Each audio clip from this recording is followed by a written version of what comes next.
Hello, this is Mike Lively from Northern Kentucky University, and today I'm going to discuss one of our newest applications. It's a PV3D or Papervision3D Quake 2 MD2 model viewer with a downloader attached to it. So basically, we're going to take a look at the demonstration. You click on it, and you can see the model, and then you can download it if you want it. So let's click on the demonstration and take a look. So over here I have a data grid, and I can scroll down that data grid and select a model. And when I do that, model pops up, and you can actually see it right there. And let's click on another one, it pops up. And if I see something I like, I just hit the download button, and boom, I can download it right to my desktop. Isn't that great? And then I can put it in my own Papervision model viewer or another program. So let's get out of that. Over on the other side, you actually also can see the texture maps. Isn't that pretty cool? So let's kind of zip here to the middle and click on a few more of these so we can just look at some of these cool models here. Metal cabinet. Now actually you can roll over that, and when you hold your mouse down you can actually rotate that around and look at the different directions. So it was a fun application to build, and there's two main parts to it, and I want to take a look at that. Let's note here that when I click on these data grids, look how smoothly these models are changing. I mean, I'm not having any overlap of other models, and it's just going from model to model, which delighted me. And it's a technique that you need to use to do that, and we're going to talk about that right now. Just a little bit of background here. MD2 is the Quake 2 model format, and it's an older format, and it runs great in Papervision. One of the frustrations people have, however, is pretty much finding enough models or modifying and creating their own models. In an upcoming post, we're going to show you how to make your own MD2 or Quake 2 models. Isn't that cool? And in this, basically, we just talk about the viewer and how it was created. Let's come down here and show you that trick I was talking about earlier.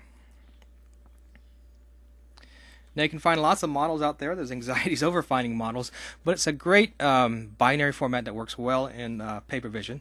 If you want to look for more models, you can go to this site right here, or go to the other one right here. And so what's the key to making these models transition so smoothly in Papervision? The key is to treat your system as a particle system. So let's go down there real quick and take a look at that, what I mean by that.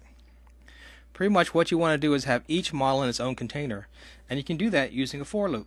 So as you tick through this for loop, you create a new MD2. Now MD2 is Papervision's MD2 model class or parser class. So you create a container for each one of those, and then you push each one of those into its own array. And so you treat each one of those arrays separately. So in a particle system, pretty much you bring forth particles on the screen, and you annihilate particles on the screen as you need them. So it's kind of a creation annihilation process. So the code you use to create and annihilate the models are very simple. You just use a remove child and an add child. And that pretty much puts your particle on the screen whenever you need it, and it takes it off the screen whenever you need it. So just one more thing I want to take a look at is how do you bring MD2 models into Papervision in the first place? Very simple. I have a nice little code snippet here on the blog. So what you want to do is make sure you check out the blog post, which is at where? Let's take a look at that address real quick. www.professionalpapervision.wordpress.com. And now let's take a look at that code snippet that helps you bring MD2 models into Papervision. So the first thing you want to do is import that MD2 parser class into Papervision. And once you've done that, you want to instantiate your skin as a bitmap file material. Then you want to instantiate your model. Then if you want, you can give your object a name. In this case, we didn't need it because pretty much we're pulling them in and out based upon the index that we click on the data grid. So if we click the data grid, it assigns an index to my particle, and whenever I click on another one, it keeps that in memory and pulls that one off and puts the new one on based upon the index that you clicked on in the data grid. So finally, you want to load your model using the load method. So that's the model and the skin, the frame rate and the scale. And after that, you pretty much just add it to the scene using add child. And that allows you to add and remove and to treat it as a particle system. Let's take a look at the application one more time. There's Pharaoh right there coming to the screen. It takes a little while to bring his bitmap in. Once it comes in, then you can see here's the bitmap right over here. So you can actually slide along here and move these to different directions and see what it looks like. Or you can come over here and we'll take a look at that bitmap. There it is right there. So the application is really unique in the sense you can actually see the bitmaps with the models, which I think if you're learning this stuff, you've never seen bitmaps before or texture maps before, UV maps before, this is a great application to play around with. So everything is downloadable. Let me go back to the site, show you that, and show you one more thing. We'll be done. Just keep in mind is as you click on these, I'm actually assigning indexes to the model. It's actually remembering what the index of that model is.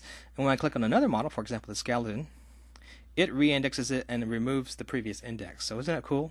Yeah, it worked out pretty well. I was pretty happy with this application. And we'll be using this type technique for a lot of things we do, especially when you're building portal models and you want to put things on and yank them off the screen so you don't have to be constantly rendering all the assets that you have. Okay, let's go back to the blog. So of course you can check this demo out by clicking on it. You can grab the download, and the download here basically is pretty much the MXML and the table of contents. Let's take a look at that table of contents real quick here. If you click on the More button below, you can see all the code here too. It's listed in the blog, and at the very bottom I actually put the table of contents. What do I mean by that? So here's all the XML data, and you can see I named it marker because I actually pulled this from the Google Maps marker XML data I was using before. Here's the address, which is the address of the MD2 file. Here's the image, which is basically the PNG file, or the image file you put on your model. Here's the type and the zip that basically you click that brings the zip into your system. So it's a really cool program. It's only about 250 lines of code, or less than that. If you take the spaces out, it's less than 200 lines of code, and it's just just worked out really well. And so what I'm going to be doing in the next post is showing you how to make these MD2 models from scratch. Thanks. This is Mike Lively from Northern Kentucky University.